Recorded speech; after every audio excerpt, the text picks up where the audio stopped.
SIT ಅವರು ಇಲ್ಲಿ ಹಾಕಿರುವಂತದ್ದು complaint report, charge sheet ಅಲ್ಲ. ಸೊ ಕೋರ್ಟ್ ಅಲ್ಲಿ ಯಾವ ರೀತಿಯಾಗಿ ವಾದ ಮಾಡ್ತಾರೆ ಅಂತ ಹೇಳಿದ್ರೆ, ನಾವು ಚಾರ್ಜ್ ಶೀಟ್ ಹಾಕಿದ್ದೀವಿ ಅನ್ನುವಂತ ವಿಚಾರದಲ್ಲೂ ಕೂಡ ಹೈಕೋರ್ಟ್ ಅಲ್ಲಿ ಹೇಳ್ತಾ ಇದ್ರು ಅಂತೇಳಿ. SIT is not king of the country, they not the separate authority.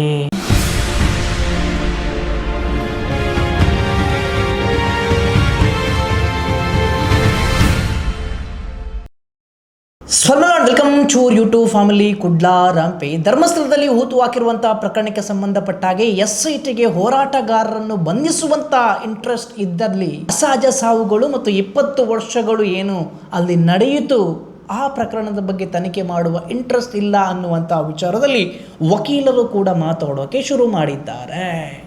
ಯಾಕೆ ಅಂತ ಹೇಳಿದರೆ, SIT ಅವರು ಏನು 3932 ಪುಟಗಳ ತನಿಖಾ ವರದಿಯನ್ನು, ಕಂಪ್ಲೇಂಟ್ ರಿಪೋರ್ಟನ್ನು ಬೆಳ್ತಂಗಡಿ ಕೋರ್ಟಿಗೂ ಕೂಡ ಸಬ್ಮಿಟ್ ಮಾಡಿದರು. ಈಗ ಅಧಿವೇಶನ ಈ ವೀಕಲ್ಲಿ ಸ್ಟಾರ್ಟ್ ಆಗುತ್ತೆ, ಅದರಲ್ಲಿ ನಾನು ಮಾತಾಡ್ತೀನಿ ಅನ್ನುವಂಥ ವಿಚಾರದಲ್ಲಿ ಡಾಕ್ಟರ್ ಪರಮೇಶ್ವರ್ ಅವರು ಕೂಡ ಹೇಳಿದರು. ಅದು ಮೇಲ್ನೋಟಕ್ಕೆ ನೋಡುವಾಗ ನಮಗೆ ಅರ್ಥ ಆಗುವಂಥದ್ದು ಏನು ಅಂತ ಹೇಳಿದ್ರೆ, ಖಂಡಿತವಾಗಲೂ ಸರ್ಕಾರದ ಪ್ರೆಷರಿಂದಲೇ ಕಂಪ್ಲೇಂಟ್ ರಿಪೋರ್ಟನ್ನು ಕೂಡ ದಾಖಲು ಮಾಡಿದ್ದಾರೆ SIT ಅವರು ಕೋರ್ಟಿಗೆ ಅಂತ. SIT ಅವರು ಮೊದಲಿಗೆ ಬಂದ ಹುಮ್ಮಸ್ಸಲ್ಲಿ ನೋಡಬೇಕಾದ್ರೆ ಏನೋ ಒಂದು ಧರ್ಮಸ್ಥಳದಲ್ಲಿ ಅಸಹಜ ಸಾವುಗಳು 20 ವರ್ಷದಿಂದ ಆದಂತಹ ಅನ್ಯಾಯಕ್ಕೆ ನ್ಯಾಯ ದೊರಕಿಸಿಕೊಡ್ತಾರೆ ಅನ್ನುವಂಥದ್ದು ಎಲ್ಲರಲ್ಲೂ ಕೂಡ ಇತ್ತು. ಆದರೆ ಯಾವಾಗ ಪೊಲಿಟಿಕಲ್ನ ಪ್ರೆಷರ್ ಬೀಳೋಕ್ಕೆ ಸ್ಟಾರ್ಟ್ ಆಯಿತು, ಸಾವಿರ DKಶಿಗಳು ಇದರ ಮೇಲೆ ಪ್ರೆಷರ್ ಹಾಕೋಕ್ಕೆ ಸ್ಟಾರ್ಟ್ ಮಾಡಿದ್ರು, ಆ ನಂತರದಲ್ಲಿ SITಯ ಆ ಒಂದು ಸ್ಪಿರಿಟ್ ಕೂಡ ಕುಗ್ತಾ ಬಂತು ಅನ್ನುವಂಥ ವಿಚಾರದಲ್ಲಿ ನಮಗೆ ನೋಡಿದಾಗ ಕೂಡ ಗೊತ್ತಾಗುವಂಥದ್ದು.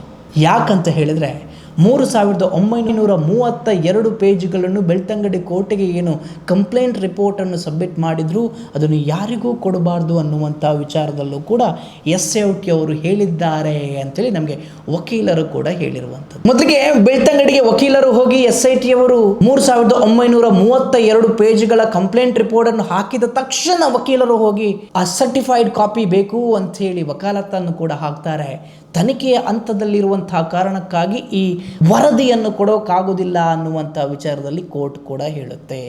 ಈವನ್ FIR ಅನ್ನು ಕೂಡ ಕೊಡೋಕೆ ಕೋರ್ಟ್ ಡಿಲೇ ಮಾಡಿರುವಂಥದ್ದು ಅಂತ ಹೇಳಿದ್ರೆ, ಮಹೇಶ್ ಶೆಟ್ಟಿ ತಿಮ್ಮಾರೋಡಿ ಆಗಿರ್ಬೋದು ಮತ್ತು ಇತರರ ಹೋರಾಟಗಾರರ ಮೇಲೆ ಏನು FIR ಹಾಕಿದ್ರು, SIT ಅವರು ಅದನ್ನು ಕೂಡ ಕೊಡೋಕೆ ಲೇಟ್ ಮಾಡಿರುವಂಥದ್ದು ಕೋರ್ಟ್. ಯಾಕೆ ಏನು ಅನ್ನುವಂಥ ವಿಚಾರದಲ್ಲೂ ಗೊತ್ತಿಲ್ಲ. ಆರ್ಗ್ಯುಮೆಂಟ್ ನಡೆಯುತ್ತೆ, ಬಟ್ ಕೋರ್ಟ್ ಕೊಡೋಕೆ ಒಪ್ಪೋದಿಲ್ಲ. ಕಡೆಗೆ ಒಬ್ಬ ಸೀನಿಯರ್ ಅಡ್ವೊಕೇಟ್ ಹೈಕೋರ್ಟ್ ಇಂದ ಬರ್ತಾರೆ, ಬೆಳ್ತಂಗಡಿ ಕೋರ್ಟ್ ಅಲ್ಲಿ ವಾದ ಮಾಡ್ತಾರೆ. ಈಗ ಕೋರ್ಟ್ ಕೂಡ ಒಪ್ಪಿಕೊಂಡಿರುವಂಥದ್ದು ಆ 3932 ತನಿಖಾ ವರದಿ ಏನಿದೆ, ಕಂಪ್ಲೇಂಟ್ ರಿಪೋರ್ಟ್ ಏನಿದೆ, ಅದನ್ನು ಹ್ಯಾಂಡ್ ಓವರ್ ಕೊಡ್ತೀವಿ ಅನ್ನುವಂಥ ವಿಚಾರದಲ್ಲಿ. ಹಾಗಾದ್ರೆ ಏನೆಲ್ಲ ಕೇಳಿದ್ದಾರೆ ಅಂತ ಹೇಳಿದ್ರೆ, ವಕೀಲರು ಎಂಟೈರ್ ಫೈಲ್ ಅನ್ನು ಕೇಳಿದ್ದಾರೆ, ರಿಮೈನಿಂಗ್ ಅಪ್ಲಿಕೇಶನ್ ಅನ್ನು ಕೇಳಿದ್ದಾರೆ, ಕಂಪ್ಲೇಂಟ್ ಅನ್ನು ಕೇಳಿದ್ದಾರೆ, FIR ಅನ್ನು ಕೇಳಿದ್ದಾರೆ, ಎಂಟೈರ್ ಆರ್ಡರ್ ಶೀಟ್ ಅನ್ನು ಕೇಳಿದ್ದಾರೆ, ಚಿನ್ನಯನ ಬೇಲ್ ಅಪ್ಲಿಕೇಶನ್ ಮೇಲೆ ಆಗಿರುವಂತಹ ಆರ್ಡರ್ಸ್ ಗಳನ್ನು ಕೂಡ ಕೇಳಿದ್ದಾರೆ. ಅದಕ್ಕೆ ಏನು ಫೀಸ್ ಕೊಡಬೇಕು ಅದನ್ನೂ ಕೂಡ ಕೊಡ್ತೀವಿ ಅನ್ನುವಂಥ ವಿಚಾರದಲ್ಲಿ ಹೈಕೋರ್ಟ್ನ ಸೀನಿಯರ್ ವಕೀಲರು ಕೂಡ ವಾದ ಮಾಡಿರುವಂಥದ್ದು. ಕಡೆಗೂ ಕೋರ್ಟ್ ಈಗ ಒಪ್ಪಿಕೊಂಡಿದೆ ಅಂತ ಹೇಳಿದ್ರೆ ಅದನ್ನೆಲ್ಲ ನಾವು ಕೊಡ್ತೀವಿ ಅನ್ನುವಂಥ ವಿಚಾರದಲ್ಲಿ. ಹಾಗಾದ್ರೆ ಯಾವ ರೀತಿ ವಾದ ಇತ್ತು?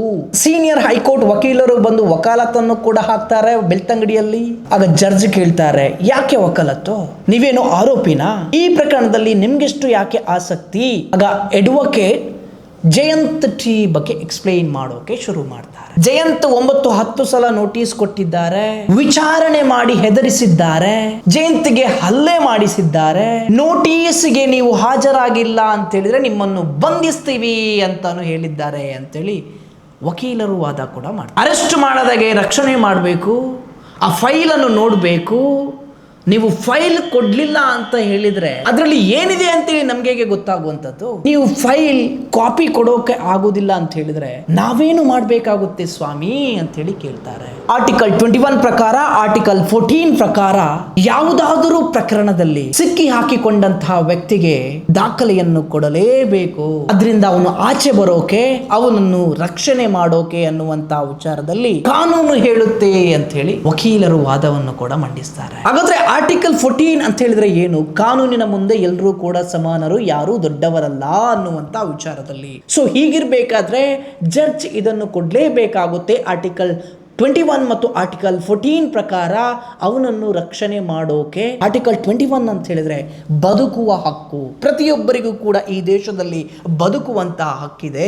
ಯಾವುದೇ ವ್ಯಕ್ತಿಯ ಜೀವನಕ್ಕೆ ಅಪಾಯ ಉಂಟು ಮಾಡುವಂತಹ ಕ್ರಮವನ್ನು ಕೈಗೊಳ್ಳಬಾರ್ದು ಅನ್ನುವಂಥದ್ರಲ್ಲಿ ಆರ್ಟಿಕಲ್ 21 ಕೂಡ ಹೇಳುತ್ತೆ. ಅನ್ಯಾಯವಾಗಿ ಯಾರನ್ನೂ ಕೂಡ ಬಂಧಿಸಬಾರ್ದು ಅನ್ನುವಂತಹ ವಿಚಾರದಲ್ಲೂ ಕೂಡ ಆರ್ಟಿಕಲ್ 21 ಹೇಳುತ್ತೆ. ಆಗ ಜಡ್ಜ್ ಹೇಳ್ತಾರೆ, ಇನ್ವೆಸ್ಟಿಗೇಷನ್ ಹಂತದಲ್ಲಿ ಇರೋ ಕಾರಣಕ್ಕಾಗಿ ಖಂಡಿತವಾಗ್ಲೂ ಅದನ್ನು ಕೊಡೋಕ್ಕಾಗುದಿಲ್ಲ. ಇನ್ವೆಸ್ಟಿಗೇಷನ್ ಅಲ್ಲಿದೆ. SIT ಅವರು ಹೇಳಿರ್ತಾರೆ ಯಾರಿಗೂ ಕೊಡಬೇಡಿ ಅನ್ನುವಂಥ ವಿಚಾರದಲ್ಲಿ. ಸೊ ಹಾಗಾಗಿ ಕೊಡೋಕ್ಕಾಗುದಿಲ್ಲ ಅಂತೇಳಿ ಮತ್ತೆ ಜಡ್ಜ್ ಹೇಳ್ತಾರೆ. ಆಗ ಜಯಂತ್ ಪರ ವಕೀಲರು ಏನ್ ಹೇಳ್ತಾರೆ ಅಂತ ಹೇಳಿದ್ರೆ, ಒಬ್ಬ ಸೀನಿಯರ್ ವಕೀಲರು ಫ್ರಮ್ ಹೈಕೋರ್ಟ್ ಏನ್ ಹೇಳ್ತಾರೆ ಅಂತ ಹೇಳಿದ್ರೆ, ಸ್ವಾಮಿ SIT ನವರು ಇಲ್ಲಿ ನಿಮ್ಗೆ ಕೊಟ್ಟಿರುವಂತದ್ದು ಕಂಪ್ಲೇಂಟ್ ರಿಪೋರ್ಟ್ ಸ್ವಾಮಿ, ಆದ್ರೆ ಹೈಕೋರ್ಟ್ ಅಲ್ಲಿ ಬಂದು ನಾವು ಚಾರ್ಜ್ ಶೀಟ್ ಹಾಕಿದ್ದೀವಿ ಅನ್ನುವಂತ ವಿಚಾರದಲ್ಲಿ ವಾದ ಮಾಡ್ತಾ ಇದ್ದಾರೆ, ಅನ್ನುವಂತ ವಿಚಾರದಲ್ಲಿ ಕೋರ್ಟ್ ಅನ್ನು ಮಿಸ್ಲೀಡಿಂಗ್ ಮಾಡ್ತಾ ಇದ್ದಾರೆ ಅಂತೇಳಿ ಕೂಡ ವಾದ ಮಾಡ್ತಾರೆ. ಯೋಚಿಸಿ, SIT ಅವರು ಇಲ್ಲಿ ಹಾಕಿರುವಂತದ್ದು ಕಂಪ್ಲೇಂಟ್ ರಿಪೋರ್ಟ್, ಚಾರ್ಜ್ ಶೀಟ್ ಅಲ್ಲ. ಸೊ ಕೋರ್ಟ್ ಅಲ್ಲಿ ಯಾವ ರೀತಿಯಾಗಿ ವಾದ ಮಾಡ್ತಾರೆ ಅಂತ ಹೇಳಿದ್ರೆ, ನಾವು ಚಾರ್ಜ್ ಶೀಟ್ ಹಾಕಿದ್ದೀವಿ ಅನ್ನುವಂಥ ವಿಚಾರದಲ್ಲೂ ಕೂಡ ಹೈಕೋರ್ಟ್ ಅಲ್ಲಿ ಹೇಳ್ತಾ ಇದ್ರು ಅಂತೇಳಿ ಇಲ್ಲಿ ಆ ವಕೀಲರು ಕೂಡ ಹೇಳ್ತಾರೆ. ಹಾಗಾದ್ರೆ SIT ಯ ಉದ್ದೇಶ ಏನು? ಯಾಕೆ ಸುಳ್ಳು ಹೇಳ್ತಾ ಇದೆ? ಪುರಂದರ ಗೌಡ್ರು ಮತ್ತು ತುಕಾರಾಮ ಗೌಡ್ರು ಹೈಕೋರ್ಟ್ಗೆ ಹೋದಂತ ಸಮಯದಲ್ಲಿ ಇಲ್ಲಿ ಕಾನ್ಸ್ಪಿರಸಿ ಇದೆ, ಷಡ್ಯಂತ್ರ ನಡೆದಿದೆ ಅನ್ನುವಂತ ವಿಚಾರದಲ್ಲಿ ಹೇಳ್ತಾ ಇದ್ದಂತಹ ಇದೇ ವಕೀಲರು, SIT ಯ ವಕೀಲರು ಮೊನ್ನೆಯ ಕೋರ್ಟ್ ಅಲ್ಲಿ ಹೇಳ್ತಾರಂತೆ, ಪುರಂದರ ಗೌಡ ಮತ್ತು ತುಕಾರಾಮ ಗೌಡ್ರು ಕೊಟ್ಟಂತ ಅರ್ಜಿ ಇದೆ, ಅದನ್ನು ನಮಗೆ ತನಿಖೆ ಮಾಡಬೇಕು ಅಂತೇಳಿ. ಸೊ ಇದನ್ನೆಲ್ಲ ಜಡ್ಜಿಗೆ ಮನವರಿಕೆ ಮಾಡ್ತಾರೆ. ಕೋರ್ಟ್ ಅನ್ನು ಮಿಸ್ಲೀಡಿಂಗ್ ಮಾಡ್ತಾ ಇದ್ದಾರೆ SIT ಅವರು ಅಂತೆ. BNSS 215 ಅನ್ನು ಕೂಡ ದುರುಪಯೋಗ ಮಾಡ್ತಾ ಇದ್ದಾರೆ. SIT ಅವರು ಈ ಪ್ರಕರಣವನ್ನು ಮುಗಿಸಿ ಹೋದ್ರೆ ಸಾಕು ಅನ್ನುವಂತ ಆತುರದಲ್ಲಿದ್ದಾರೆ. ಹಾಗಾದ್ರೆ ನಮ್ಮ ಹೋರಾಟ ಏನಾಗಬೇಕು ಸ್ವಾಮಿ ಅಂತೇಳಿ ಜಡ್ಜ್ಗೆ ವಕೀಲರು ಕೂಡ ಹೇಳ್ತಾರೆ. ಆಗ ಜಡ್ಜ್ ಕನ್ವಿನ್ಸ್ ಆಗಿ ವಕಾಲತನ್ನು ತಗೊಳ್ತಾರೆ. ಏನಿದೆ ನಿಮ್ಮ ಮುಂದಿನ ವಾದ ಅಂತೇಳಿ ಕೂಡ ಕೇಳ್ತಾರೆ. ಅದಕ್ಕೆ ಸೀನಿಯರ್ ವಕೀಲರು ಕೂಡ ವಾದವನ್ನು ಮಾಡ್ತಾರೆ. ಈ ಕೋರ್ಟ್ ನ ಮುಂದೆ ಈಗ ಚಿನ್ನಯ್ಯ ಆರೋಪಿ, ಜಯಂತ್ ಕೂಡ ಆರೋಪಿ ಆಗಬಹುದು, ಆಗದೆ ಇರಲೂಬಹುದು. ಆದ್ರೆ ಇವರು ಮಾಡಿದ ತಪ್ಪೇನು ಸ್ವಾಮಿ? ಒಂದು ಬುರುಡೆ ಸಿಕ್ತು, ಅದನ್ನು ಸುಪ್ರೀಂ ಕೋರ್ಟ್ಗೆ ಕೊಂಡೋಗ್ತಾರೆ, FIR ಮಾಡಿಸ್ತಾರೆ. ಇವರು ಏನಾದ್ರೂ ಸಮಾಧಿಯನ್ನು ಅಗೆದು ತಂದಿದ್ರಾ? ಇಲ್ಲ. ರುದ್ರಭೂಮಿಯಿಂದ ಅಗೆದು ತಂದ್ರ? ಇಲ್ಲ. ಇವರು ಏನಾದ್ರೂ ಲ್ಯಾಬ್ ಇಂದ ಪ್ಲಾಸ್ಟಿಕ್ ಬುರುಡೆಯನ್ನು ತಂದ್ರ ಸ್ವಾಮಿ? ಇಲ್ಲ. ತಲೆ ಬುರುಡೆಯನ್ನು ಯಾವುದೋ ವ್ಯಕ್ತಿಯ ಕೊಲೆ ಮಾಡಿ ತಂದಿದ್ರ ಸ್ವಾಮಿ? ಇಲ್ಲ. ಇದರಲ್ಲಿ no question of cheating, misleading, fraud, wrongful law ಏನು ಇಲ್ಲ. It is done in the interest of society ಅಂತಾನು ಕೂಡ ಹೇಳ್ತಾರೆ. ಹಾಗಾದ್ರೆ ಸ್ವಾಮಿ ಸರ್ಕಾರದ ಆದೇಶದಲ್ಲಿ ಏನಿದೆ? SIT ಯಾತಕ್ಕೋಸ್ಕರ ರಚನೆ ಆಯಿತು? ಕಳೆದ 20 ವರ್ಷಗಳಿಂದ ಆದಂತಹ ಅನ್ಯಾಯಕ್ಕೆ, ಹೆಣ್ಣು ಮಕ್ಕಳ ಅತ್ಯಾಚಾರ ಆಗಿದೆ, ಕೊಲೆಯಾಗಿದೆ, ಅನಾಥ ಶವಗಳು ಬಿದ್ದಿದೆ, ಅಸಹಜ ಸಾವುಗಳು ಆಗಿದೆ, ಉಗ್ರಪ್ಪ ವರದಿ ಇದೆ, ಇದರ ಬಗ್ಗೆ ತನಿಖೆ ಆಗ್ಬೇಕು ಅಂತೇಳಿ SIT ರಚನೆ ಆಗಿರುವಂತದ್ದು ಸ್ವಾಮಿ. ತಗೊಳ್ಳಿ ಕಾಪಿ. SIT ಏನ್ ಮಾಡ್ತಾ ಇದೆ ಹಾಗಾದ್ರೆ? ಇದು ಯಾವುದನ್ನಾದ್ರೂ SIT ಅವರು ಮಾಡಿದ್ದಾರಾ? ಇದು ಒಂದನ್ನು ಕೂಡ SIT ಟಚ್ ಮಾಡಿಲ್ಲ ಅಂತೇಳಿ ವಕೀಲರು ಕೂಡ ವಾದ ಮಾಡ್ತಾರೆ ಬೆಳ್ತಂಗಡಿ ಕೋರ್ಟಲ್ಲಿ. ಇವನ್ ಚಿನ್ನಯ್ಯ ಕೂಡ ಮೊನ್ನೆ ಬೇಲಲ್ಲಿ ಹೇಳಿರುವಂತದ್ದು ಅದನ್ನೇ. ನನಗೆ ಯಾರು ಊತು ಹಾಕಿಸಿದ್ದಾರೋ ಅವರ ಹೆಸರುಗಳನ್ನು ನಾನು 183 ಹೇಳಿದ್ದೀನಿ, ಬಟ್ ಯಾರನ್ನು ಕೂಡ ತನಿಖೆ ಮಾಡೇ ಇಲ್ಲ SIT ಅನ್ನುವಂಥ ವಿಚಾರದಲ್ಲಿ ಚಿನ್ನಯ್ಯ ಕೋರ್ಟಲ್ಲಿ ಹೇಳ್ತಾನೆ. ಹಾಗಾದ್ರೆ SIT ರಚನೆ ಆಗಿರ್ತಕ್ಕಂಥದ್ದು ಯಾಕೆ? SIT ರಚನೆಯಾದಾಗ ಮಹಿಳಾ ಆಯೋಗ ಕೊಟ್ಟಂತ ಲೆಟರ್ ಅಲ್ಲಿ ಏನಿತ್ತು? SIT ಅವರು ಅರ್ಜಿ ಹಾಕಿ ವರದಿಯನ್ನು ಕೊಡಬೇಡಿ ಅಂತ ಹೇಳಿದ್ರೆ ಏನು? SIT is not king of the country, they not the separate authority, it is the court judicial officer who has the exercise power ಅಂತ ಹೇಳು ಕೂಡ ಅಡ್ವೊಕೇಟ್ ವಾದ ಮಾಡ್ತಾರೆ ಮೊನ್ನೆ ಬೆಳ್ತಂಗಡಿ ಕೋರ್ಟಲ್ಲಿ.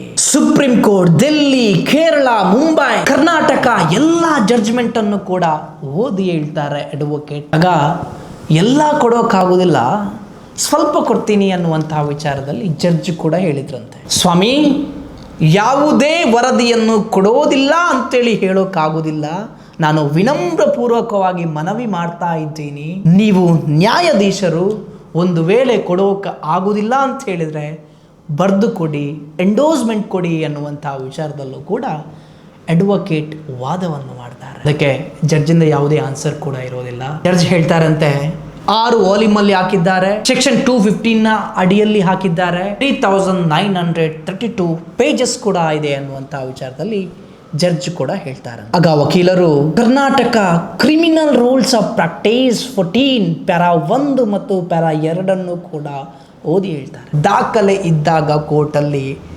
ಖಂಡಿತವಾಗ್ಲೂ ಅದನ್ನು ಆರೋಪಿಗಳಿಗೆ ಸಂಬಂಧಪಟ್ಟವರಿಗೆ ಅದನ್ನು ಕೊಡಲೇಬೇಕು ಅಂತಾನು ಕೂಡ ಹೇಳುತ್ತೆ. ಚಾರ್ಜ್ ಶೀಟ್ ಕೇಳೋದಲ್ಲ, ಇದು ಕಂಪ್ಲೇಂಟ್ ರಿಪೋರ್ಟ್. ಅವನಿಗೆ ರಕ್ಷಿಸಿಕೊಳ್ಬೇಕು. 9-10 ಸಾರಿ ಅವನಿಗೆ ನೋಟಿಸನ್ನು ಕೂಡ ಕೊಟ್ಟಿದ್ದಾರೆ. BNSS 2003 ಪ್ರಕಾರ 203 ಅಡಿಯಲ್ಲಿ, CRPCಯ ಪ್ರಕಾರ 207 ಅಡಿಯಲ್ಲಿ ಕೊಡಬೇಕಾಗುತ್ತೆ ಸ್ವಾಮಿ ಅಂತಾನು ಕೂಡ ಅದನ್ನು ಎಕ್ಸ್ಪ್ಲೈನ್ ಮಾಡಿ ಹೇಳ್ತಾರೆ. ಆರ್ಟಿಕಲ್ 14 ಮತ್ತು ಆರ್ಟಿಕಲ್ 21 ಅದರ ಬಗ್ಗೆನೂ ಕೂಡ ಎಕ್ಸ್ಪ್ಲೈನ್ ಮಾಡ್ತಾರೆ. ಆಗ ಜಡ್ಜ್ ಹೇಳ್ತಾರಂತೆ, ಇದು ಕಾನ್ಸ್ಟಿಟ್ಯೂಷನ್ ಕೋರ್ಟ್ ಅಲ್ಲ. ಸುಪ್ರೀಂ ಕೋರ್ಟ್ ಅಲ್ಲಿ ಮತ್ತು ಹೈಕೋರ್ಟ್ ಮಾತ್ರ ಕಾನ್ಸ್ಟಿಟ್ಯೂಷನಲ್ ಕೋರ್ಟ್, ಇದು ಕಾನ್ಸ್ಟಿಟ್ಯೂಷನಲ್ ಕೋರ್ಟ್ ಅಲ್ಲ ಅಂತ. ಆಗ ವಕೀಲರು ಕೂಡ ಹೇಳ್ತಾರೆ, ಗೊತ್ತಿದೆ ಸ್ವಾಮಿ, ಇದು ಕಾನ್ಸ್ಟಿಟ್ಯೂಷನಲ್ ಕೋರ್ಟ್ ಅಲ್ಲ.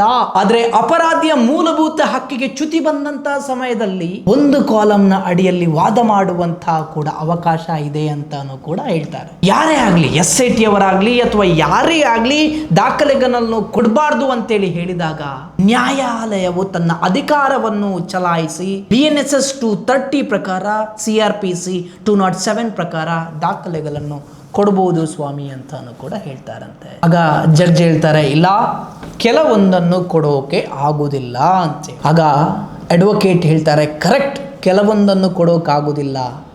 ಇದು ನ್ಯಾಷನಲ್ ಸೆಕ್ಯೂರಿಟಿಗೆ ಸಂಬಂಧಪಟ್ಟಂತಹ ವಿಚಾರ ಅಲ್ಲ, ಅಫಿಷಿಯಲ್ ಸೀಕ್ರೆಟ್ ಆಕ್ಟ್ಗೆ ಸಂಬಂಧಪಟ್ಟಂತಹ ವಿಚಾರ ಅಲ್ಲ, ಪೋಕ್ಸೋ ಕೇಸಿಗೆ ಸಂಬಂಧಪಟ್ಟಂತಹ ವಿಚಾರ ಅಲ್ಲ.